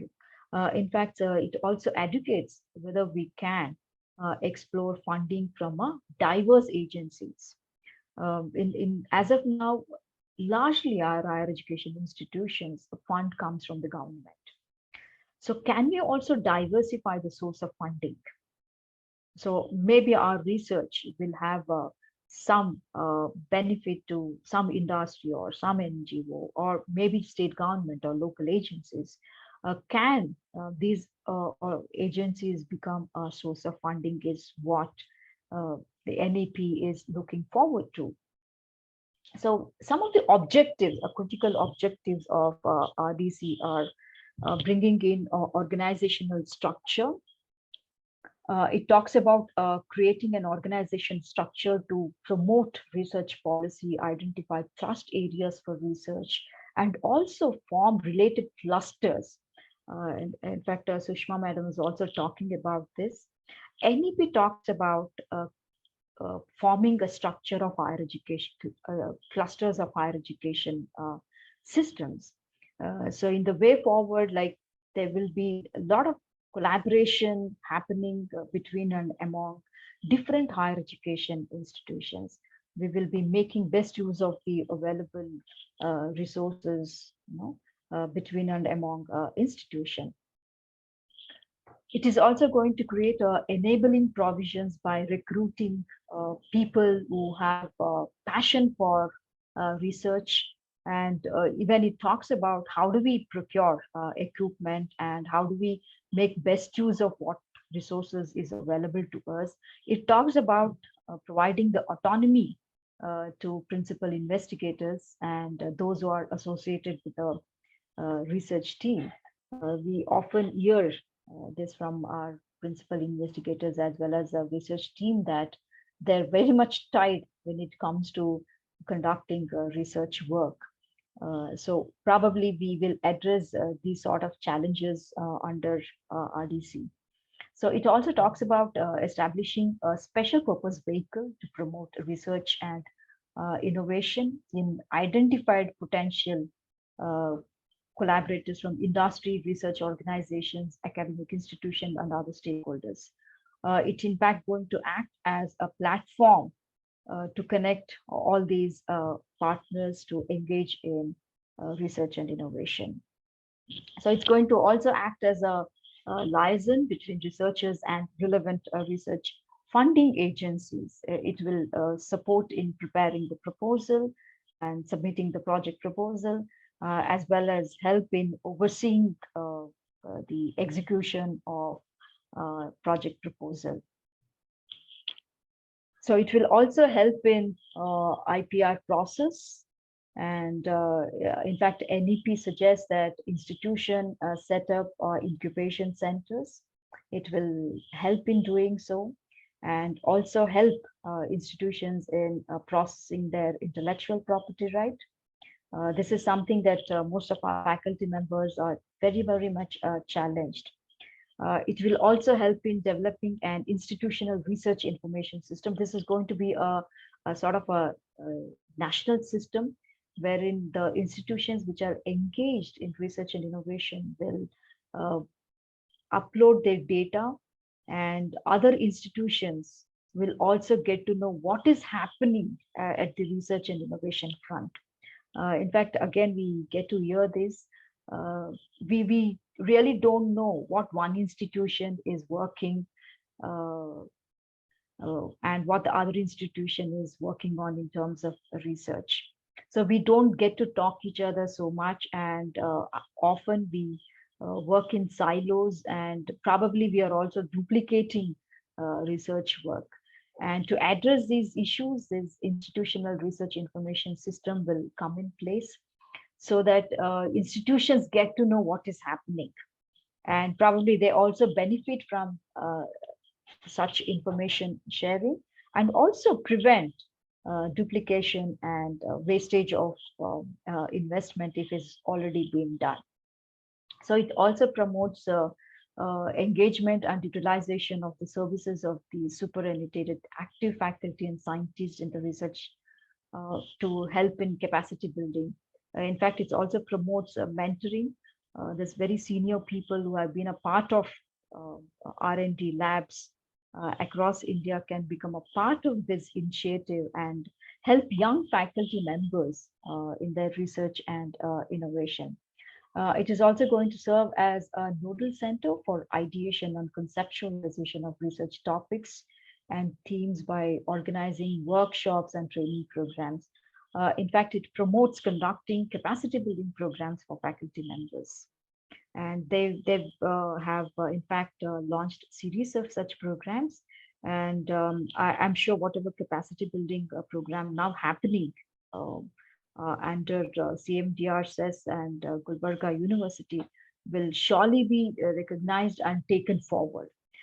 This is only a sort of initiation, I should say, for real capacity building of faculty members in the research and innovation area. A lot more to be done. And probably as we move forward, there's a lot of mentoring support also required. So this is a long-term engagement, I should say. In fact, they also propose a governing a mechanism. This I will simply skip it because this is something concerned with the higher education institution heads. This is just a proposal, a prototype of a governance mechanism, which the policy says will help in promoting research and also setting in the culture of research and innovation in institutions. So you must be wondering, has anything happened with regard to research and development cell? Ever since the guidelines is out in last March, a lot of work has happened. There is already a total of 38 central university have established research and development cell. I'm sure Gulbarga University must be one or must be preparing to set up one such cell. There are work in progress in many other universities. There are 83 deemed universities which are setting up this cell, and 45 state government funded universities are working towards that. And even there are private universities which have started initiation on setting up this research and development cell. So you have lot of other higher education institutions which have already started working towards that, and that's the scope where you have a chance to collaborate. You can get in touch with these cells and with the faculty members who are working in the areas, and you can explore where you can partner with institution and the faculty members. So as a way forward, this being a online blended mode, we have a lot of challenge for a very interactive session. But however, I will put across, I'll give you a few of the way forward initiatives. Probably when we discuss in our Q&A session, in the open house session, we can have more such initiative. So we have in a way forward session, we have identified, like, what institutions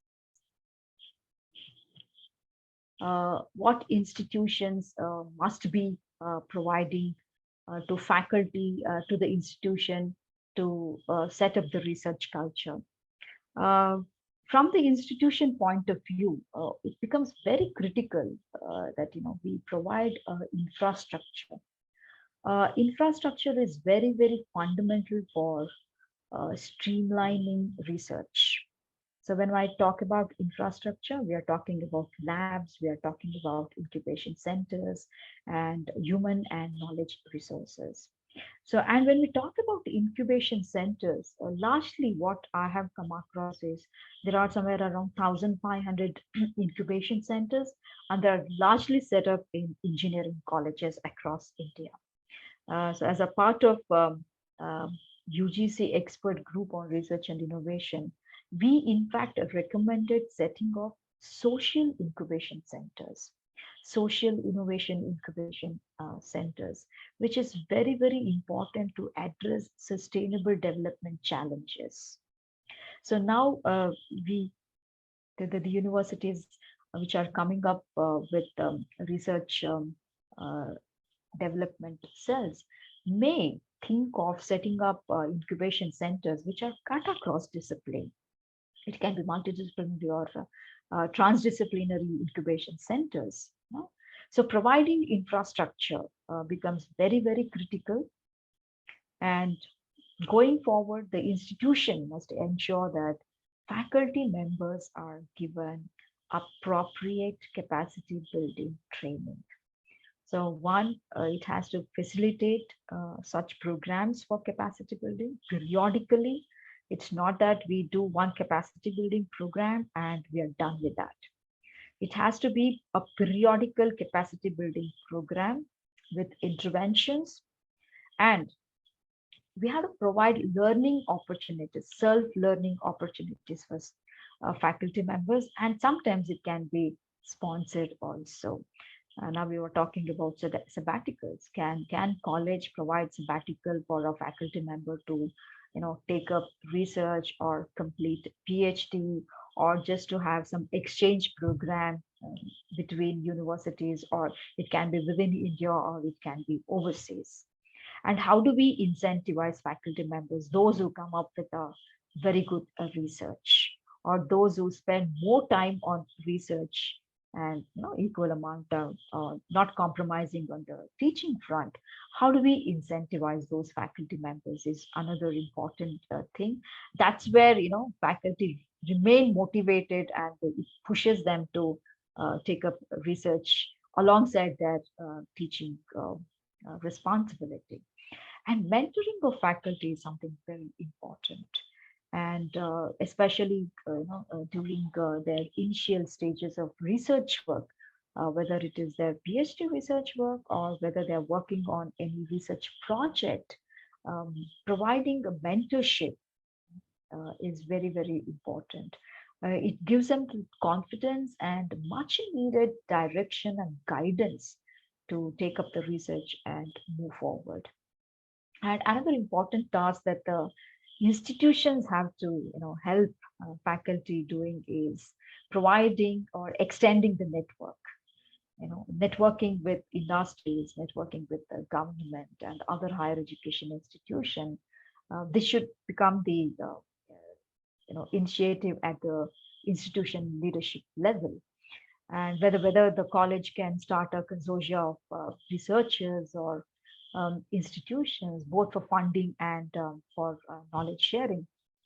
In fact, two aspects that I would like to share here is most of our higher education institutions are not considered as a knowledge consultant by the government, except for few IIM and IITs.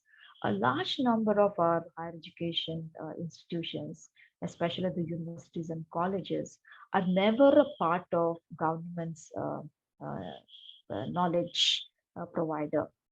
Whereas when we look at the universities in West, most Ivy League universities and premier universities, they work very closely with the local government, state government, federal government, and central government. So any program the government wants to initiate, whether at the local level or the federal level, they in fact consult universities to provide information, knowledge, and a lot of government assessment and program implementation is happening in collaboration with universities. Whereas we don't see that trend much in India. Still, some of our government, state governments and central governments seek the private knowledge entities as consultant rather than considering universities as their knowledge consultants. So probably with NEP and with the kind of interventions that's happening at the research level, probably we are going to, in the coming days, we're going to change this trend, and we probably see governments asking universities to be their knowledge consultant or knowledge partners. So this must definitely happen, and this is the time that universities reposition themselves as a knowledge consultants for government. So government should come to you asking like, can you take it up? Can you take up this research study? Government should commission such studies by universities. That's how the NEP sees universities to be transformed. Right? And most importantly, when it comes to funding also, we, except looking at the government agencies, we have not diversified. So institutions should explore networking with other industries and other beneficiaries, so that we have funding for specific research projects. And more importantly, to set in the research culture in universities and colleges, what is really required is the leadership and governance. So until we see leadership and very effective governance, which will enable the research and innovation to happen in the institution, all that intervention that's happening at the national level or state level will not have any impact on the institution unless the institutional leadership takes it up. So it's very, very important that the leader must be in a position to even take a discretionary decision to support research. So both leadership and governance are very, very critical for sustenance of research culture in higher education institutions. So what should be the institutional agenda when we talk about the leadership? What should be the steps that should flow from the leadership position? There is a need that to design for balanced workload. Can we bring in some intervention? Can we see that how much research is doing and how much teaching is being done? If a teacher's 80% of time, or sometimes over 80% of time, gets into teaching, and maybe 5% of time gets in administration, and remaining 5% is just left for research, it becomes very, very challenging.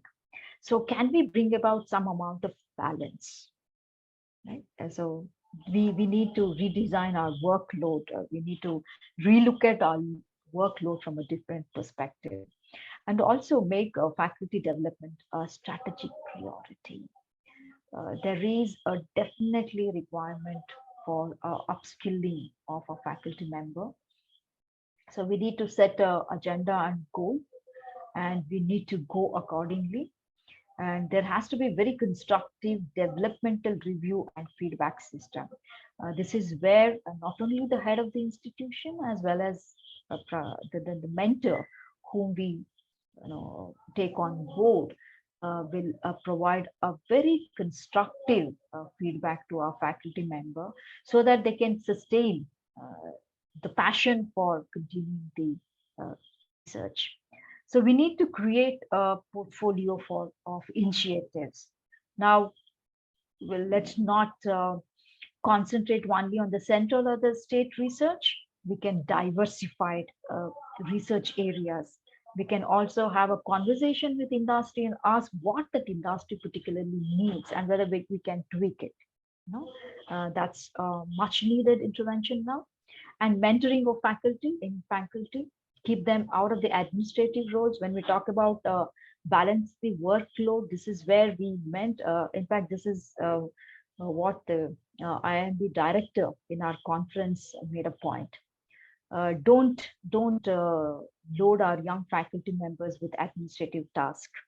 Use them for research, so that the output will be magnificent and remarkable output. So identification of role models is very, very important, and thereby we mentor accordingly. Set up a strong doctoral program, give incentives for a faculty member to enroll for PhD, as well as continue well, and provide an institutional platform for thought leadership. The institution can come up with a different initiatives where it can connect with thought leaders of the day, thought leaders of the domain or the industry.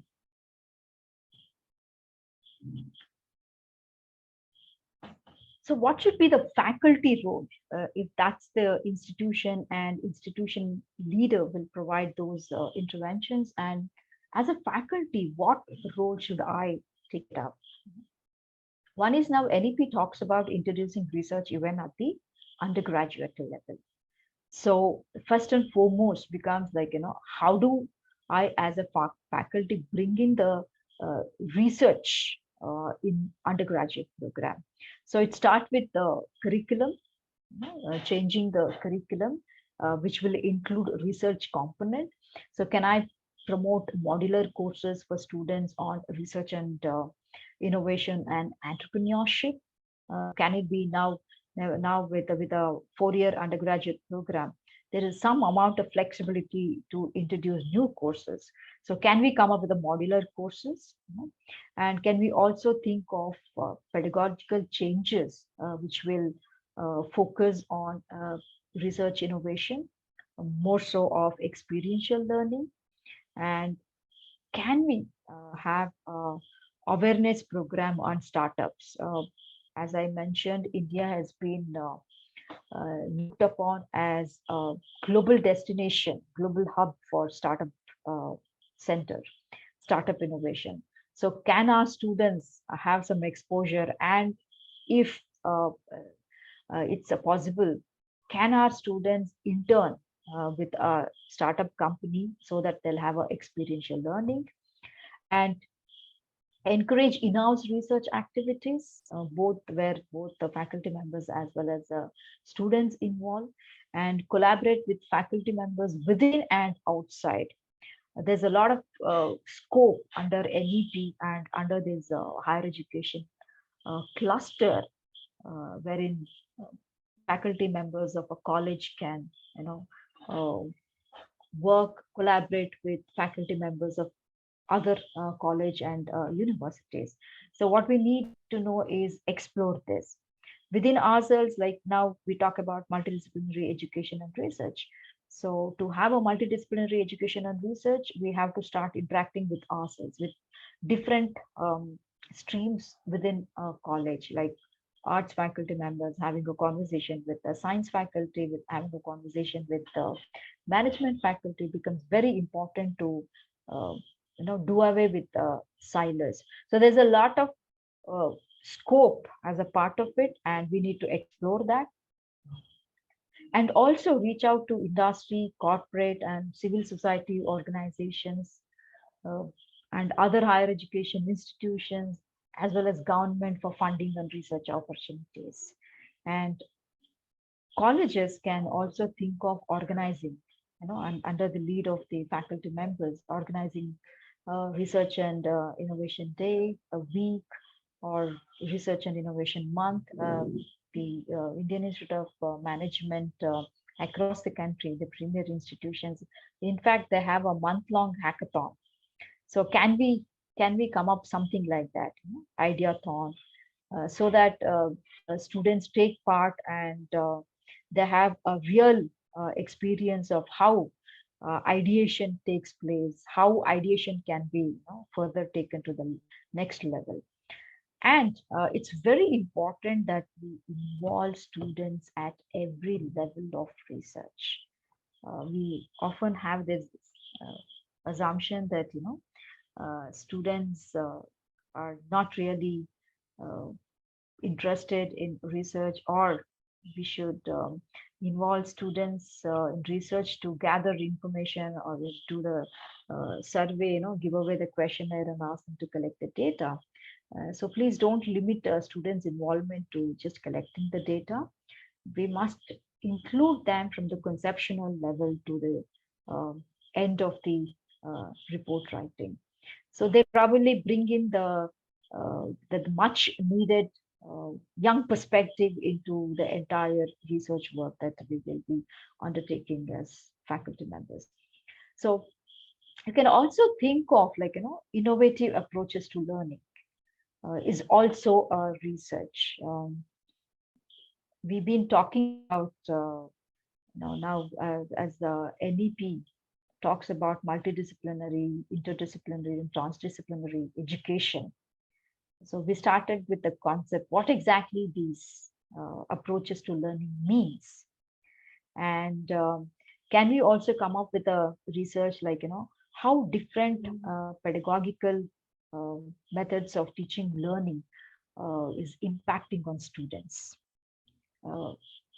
This may probably in the long run lead to best practices as well, best practices in pedagogy.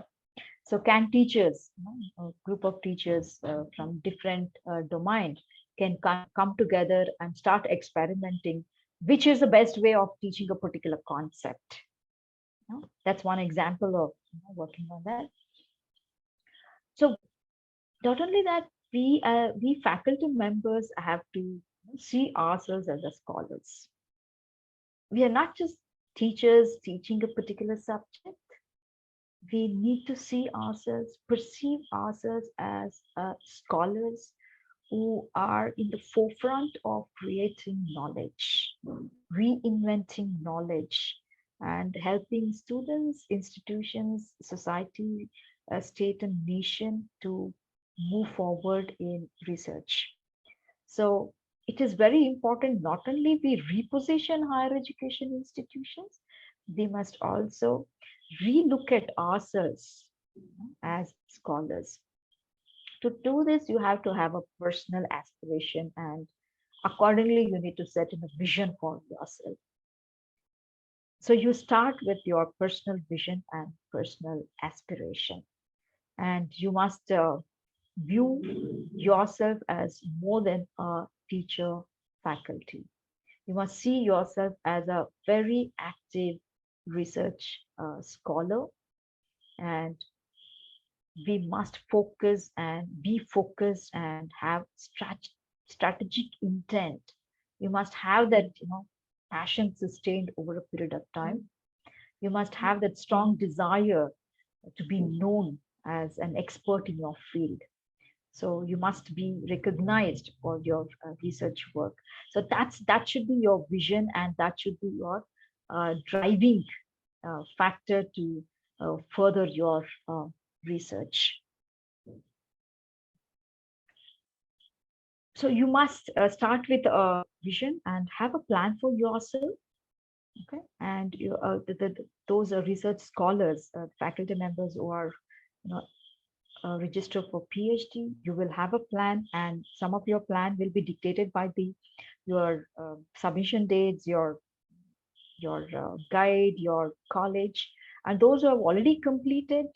And please have another set of plan wherein you constantly upskill yourself and engage in research work. And you have to benchmark against the best. You have a role model for yourself and continuously improvise your research skills. There has to have a personal plan, and it's very important to invest in the personal development. Most of us, after completing our PhD or after completing our theses, we largely focus on teaching. We keep aside continuing our research work in the domain or furthering our PhD work. This is something very, very detrimental to our own growth of faculty members as well as the institution. And of course, we do not know by not using our research, PhD research or other research for furthering, we probably denying students or the society of good knowledge, good intervention. So therefore, it is important that you constantly research and innovate. So set targets and persistently practice whatever you have set in as a personal goal. And technology is very important. And wherever necessary, please do make use of technology, especially to access information and to network with other faculty members and with other institutions. In fact, 2 years of our pandemic has exposed all of us to technology, and it also has shown a way how institution and people can collaborate.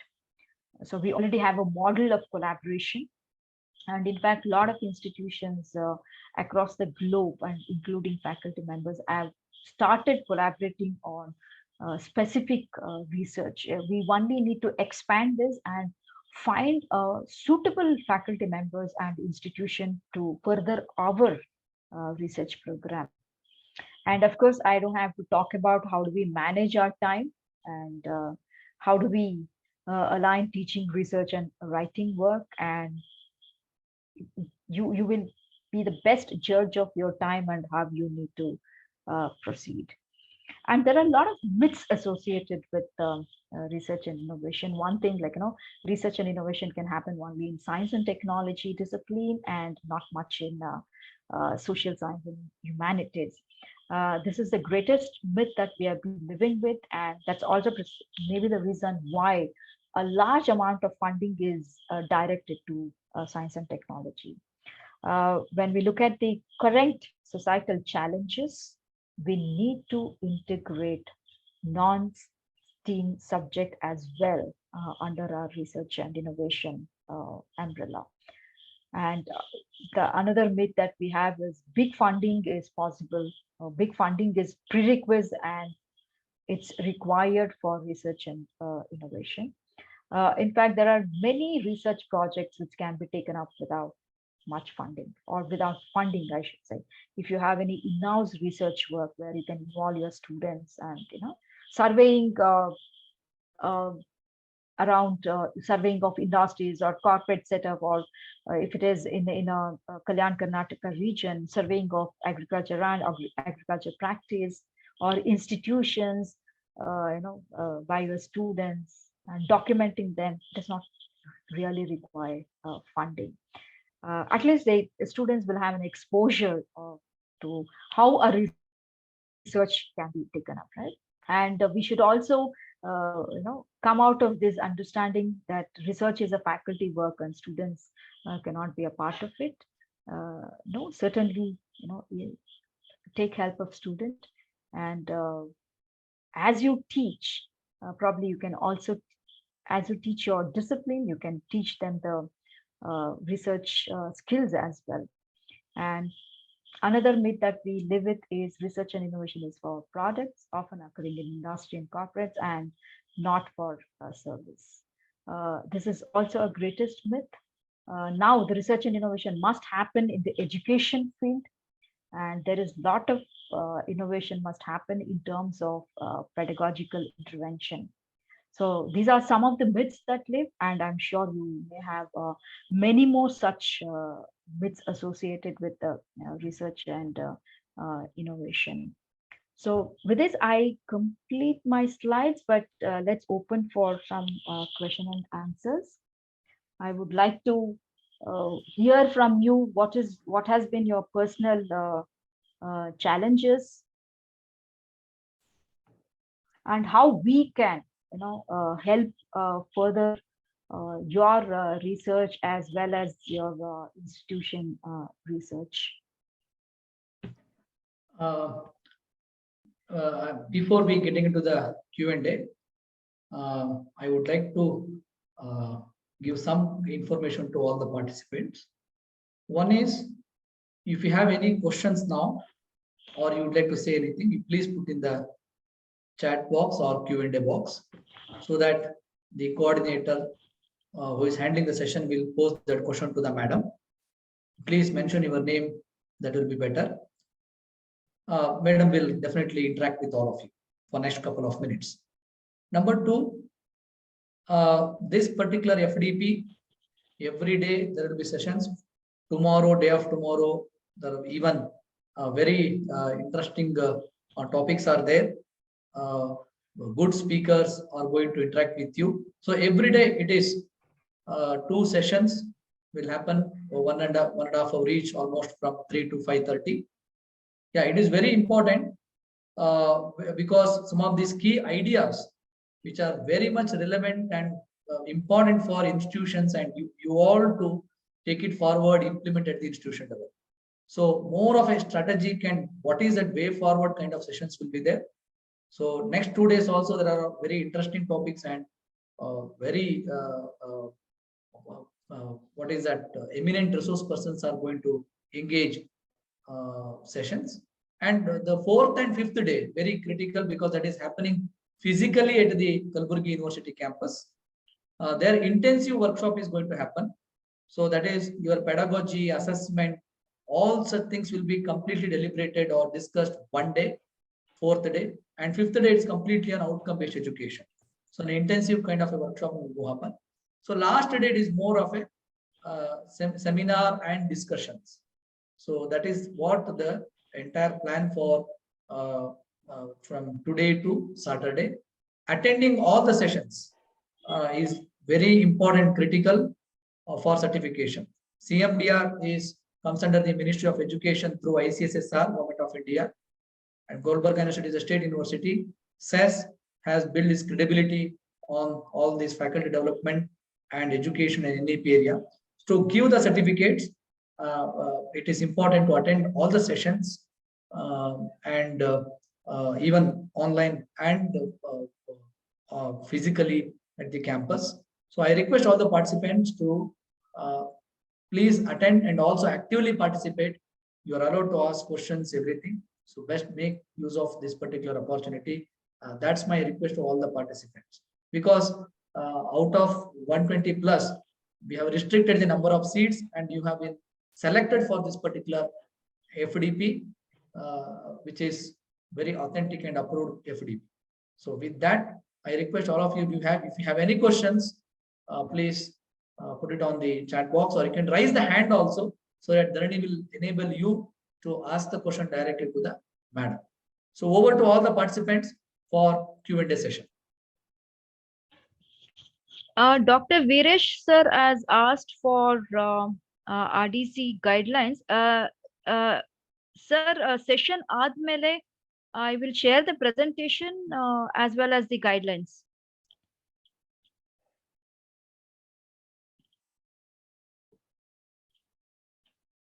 There are no questions till now, ma'am. I think Viresh Rampur sir, he raised his hand. I'll allow him to talk. I think he'll pose the question directly to you. Yeah, you can.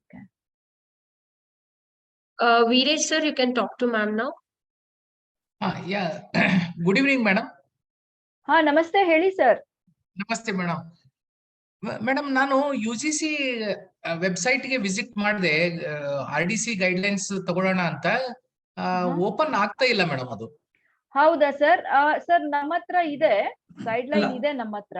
ನಾವೇನ್ ಮಾಡೋಣ Padmavati madam, as a resource of this FDP, ನಾವು various other guidelines including this RDC ಮತ್ತು ಬೇರೆ ಏನ್ guidelines ಇದೆ ಅದು ಮತ್ತು ಈ ಪ್ರೆಸೆಂಟೇಷನ್ ಗಳ ಕಾಪಿನ ಪಾರ್ಟಿಸಿಪೇಟ್ ಮಾಡಿರುವಂತದ್ದು ಎಲ್ರಿಗೂ ಕೂಡ ಇಮೇಲ್ ಅಲ್ಲಿ ನಾವು ಕಳಿಸ್ತೀವಿ.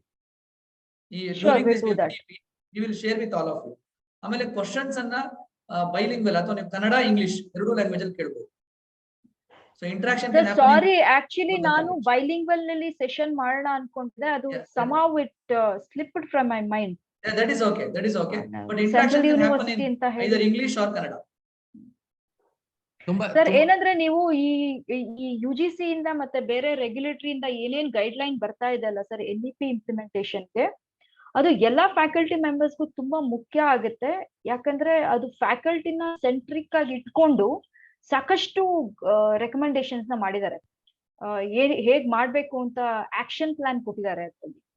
So I am sure it will definitely help all faculty members and the institution in implementing the overall recommendation. CES will be very happy to share all that stuff. Madam, thank you, madam. ಮತ್ತೆ ಇನ್ನೊಂದು question madam, ಹೇಳಿ sir. ಏನಂದ್ರೆ ನಂದು PhD ಆಗಿದೆ. ನಾನು post doctoral ಫೆಲೋಗೆ ಹೋಗ್ಬೇಕಂದೆ. ಅದಕ್ಕೆ ಯಾವುದೇ university open ಆಗಿಲ್ಲ. ನಮ್ಮ ಗುಲ್ಬರ್ಗಾ ಯೂನಿವರ್ಸಿಟಿ ಹಿಡ್ಕೊಂಡು ಯಾವುದೇ ಯೂನಿವರ್ಸಿಟಿ ಕರ್ನಾಟಕದಲ್ಲಿ ಕಾಣ್ತಾ ಇಲ್ಲ. ಹಾಗೇನಾದ್ರೂ ಇದ್ರೆ ಸ್ವಲ್ಪ ನನಗೆ ಇದು ಕೊಡಿ ಮೇಡಮ್, ಲಿಂಕ್. ಸರ್ ನಿಮ್ದು ಸ್ಟ್ರೀಮ್ ಯಾವುದು ಸರ್? ನಂದು stream electronics madam. Okay okay sir usually ನಮ್ಮಲ್ಲಿ ಏನಾಗುತ್ತೆ ಅಂದ್ರೆ, ನಮ್ಮಲ್ಲಿ ಇದೆ ಸರ್ ನಿಯಾಸ್ ಅಂತ, National Institute of Advanced Studies ಅಂತ, ಅವರು PD ಆಫರ್ ಮಾಡಿ ಪೋಸ್ಟ್ ಡಾಕ್ಟರಲ್ ಆಫರ್ ಮಾಡ್ತಾರೆ. IISc ನಲ್ಲೂ ಇದೆ, ಕೆಲವು ಪ್ರೀಮಿಯರ್ ಇನ್ಸ್ಟಿಟ್ಯೂಷನ್ ಅಲ್ಲಿ ಆಫರ್ ಮಾಡ್ತಾರೆ. ಬಟ್ ಏನಂದ್ರೆ sir, usually our suggestion is post doctoral ನ ಯಾವ್ದಾದ್ರು ಓವರ್ಸೀಸ್ ಯೂನಿವರ್ಸಿಟಿಯಿಂದ ಮಾಡ್ಕೊಂಡು ಬಂದ್ರೆ ಅದು ವೆಯ್ಟೇಜ್ ಇಸ್ ಮೋರ್ ಅಂತ. Thank you madam, thank you. So you can definitely explore. ಮತ್ತೆ ಸರ್ ಯುರೋಪ್ ನಲ್ಲಿ ಎಸ್ಪೆಷಲಿ ಇತ್ತೀಚೆಗೆ ಯುರೆಕ್ಸ್ ಅಂತ ಒಂದು ನೆಟ್ವರ್ಕ್ ಮಾಡಿದ್ದಾರೆ. ಎಸ್ಪೆಷಲಿ ಅಲ್ಲಿನ higher education institutions including European governments are working with faculty members of India and Indian colleges and universities specifically. Or faculty members ಗೂ ಕೊಡ್ತಾರೆ ಮತ್ತೆ ಇನ್ಸ್ಟಿಟ್ಯೂಷನ್ಸ್ ಗೂ ಕೊಡ್ತಾರೆ. ಭಾರತ ಸರ್ಕಾರ ಮತ್ತೆ ಯುರೋಪಿನ ಅಷ್ಟು ಸರ್ಕಾರಗಳು ಸೇರಿ ಮಾಡ್ತಾ ಇರೋದು ಇದು. Huge funding is routed through Euraxess. So ನೀವು ಅಲ್ಲಿ ಕೂಡ ಎಕ್ಸ್ಪ್ಲೋರ್ ಮಾಡ್ಬೋದು. ಅಲ್ಲಿ PhD as well as post doctoral ಕೂಡ ಅವರು ಇನ್ವೈಟ್ ಮಾಡ್ತಾರೆ. ಸೊ ಇದು research network. In the coming days ಅಲ್ಲ ಸರ್, ಈ ತರ ನೀವು ಖಂಡಿತ ಎಕ್ಸ್ಪ್ಲೋರ್ ಮಾಡಬಹುದು. This is meant for Indian researchers and Indian faculty members and institutions. ಅದರದ್ದು ಲಿಂಕ್ ಬೇಕಾದ್ರೆ ನಾವು ಕಳಿಸ್ತೇವೆ sir. Will be happy to share. Please ಕಳಿಸಿ ಮೇಡಮ್, ಅದು ತುಂಬಾ ಹೆಲ್ಪ್ ಆಗುತ್ತೆ ನಮ್ಗೆ. ಶೋರ್, ಖಂಡಿತ sir. Thank you madam, thank you. ನನಗೆ ಕೆನಡಾ ಯೂನಿವರ್ಸಿಟಿನಿಂದ ವಿಸಿಟಿಂಗ್ ಫ್ಯಾಕಲ್ಟಿ ಪೊಸಿಷನ್ ಬಂದಿದೆ ಮೇಡಮ್. ಹಾ ಸರ್. ಕೆನಡಾ ಯೂನಿವರ್ಸಿಟಿನಿಂದ, ಬ್ರಿಟಿಷ್ ಕೊಲಂಬಿಯಾನಿಂದ ವಿಸಿಟಿಂಗ್. ಸರ್ ಇದು ನಿಮ್ ಸ್ಪೆಸಿಫಿಕ್ ಏನಿದೆ ಇದನ್ನ ನೀವು ಲೇಟರ್ ಕೂಡ ಡಿಸ್ಕಸ್ ಮಾಡಿ. ಸರಿ sir. On the topic, on the theme ಏನಾದ್ರು ಕ್ವಶನ್ಸ್ ಇದ್ರೆ ಎನಿಬಡಿ. ನನಗೆ ಇದ್ರ ಬಗ್ಗೆ ಹೇಳಲಿಕ್ಕೆ ಯಾರು ಸಿಕ್ಕೇ ಇಲ್ಲ ಸರ್, ಅದಕ್ಕೆ ಕೇಳಿದೆ. Thank you. ಸರ್ ನಾವು ಖಂಡಿತ ಮಾತಾಡೋಣ. ನಿಮ್ಗೆ ಸಿಕ್ಕಿರೋದು ಬಹಳ ಖುಷಿ ಆಯ್ತು. If your institution and their institution have some kind of a mutual understanding and spare you, ನೀವು ನಮ್ಮದನ್ನ ಅವ್ರಿಗೆ ಹೇಳ್ತೀರಿ, ಅವ್ರದನ್ನ ನಮ್ಗೆ ಹೇಳಬಹುದು. We can talk more about this later sir. Okay madam, thank you. I congratulate you sir. Thank you sir, thank you very much. If any other questions, we will take it. Sir, we don't have any questions till now. Participants ಕಡೆಯಿಂದ question ಇಲ್ಲ ಅಂದ್ರೆ ನಾವು ಅವರಿಗೆ question ಕೇಳೋಣ. Yeah, we can do that, ma'am. Okay, Dharani, you can conclude. No, are we giving any targets to them? Sir?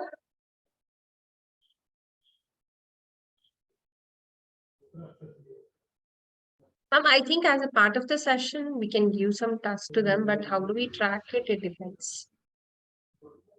Iವರು in person something will work out. I think there is a Vedvyas sir has raised hand. Please allow him to talk. Sir, ನಂದು ಒಂದು small ಹಂಗೆ ಒಂದು doubt ಅಥವಾ ಇದು observation. ಅವರು ಇವತ್ತೆಲ್ಲ participants ಒಂದ್ sentence ಅಲ್ಲಿ ದೇರ್ ಒಪಿನಿಯನ್ ಇದ್ರ ಬಗ್ಗೆ ನಮ್ಗೆ ಮೇಲ್ ಕಳಿಸಬಹುದು ಅಥವಾ ಟೆಕ್ಸ್ಟ್ ಮೆಸೇಜ್ ಏನೋ ಒಂದು ಇಟ್ ವಾಸ್ ವೆರಿ ನೈಸ್ ಅಥವಾ ಪ್ರತಿಯೊಬ್ರು compulsorily.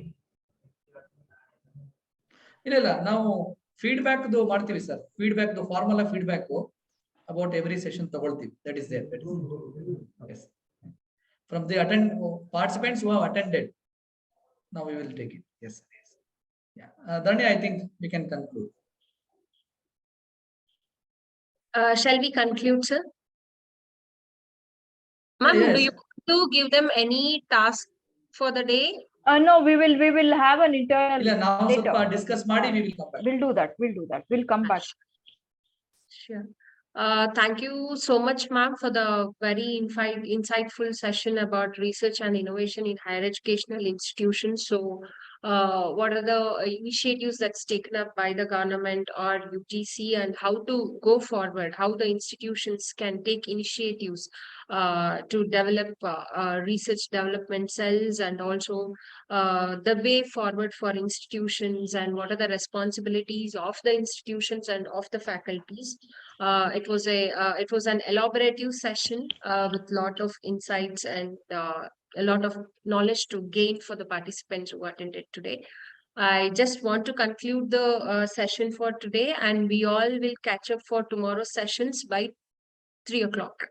Thank you, all of you. Yeah, thank you, madam. Thanks to all the participants. Thank you. Thank you. Thank you very much. Thank you, sir.